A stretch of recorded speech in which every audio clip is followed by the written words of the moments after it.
DISC can give you tools to understand your work style, what options you have available to change how you are communicating, how you are addressing change and conflict, what people need to be able to move forward or to give you their perspective. It can be really helpful on the most surface level of tools in terms of getting your team aligned and having a common conversation. Another assessment I think would be fantastic that is great in the workplace is Enneagram. I really prefer calling it a socio-emotional motivation assessment, because if you can identify what that primal driver is for someone, that can be a great tool for understanding why people are behaving differently when given the same options and pursuing the same goals. Some of the things I love about Enneagram are their group dynamics discussions. Sometimes people don't even realize how the dynamics of their meetings go create a win-lose situation.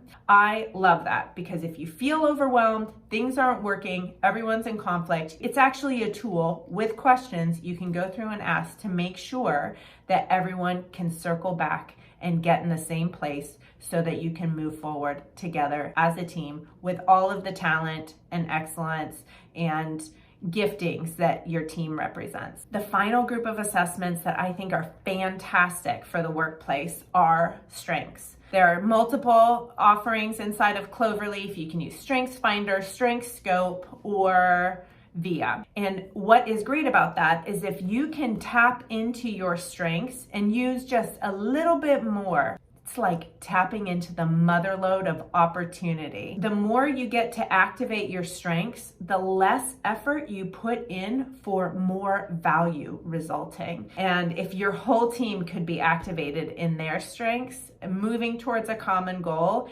that is where you would say things like, oh, it was like a dream team being with them working on that project.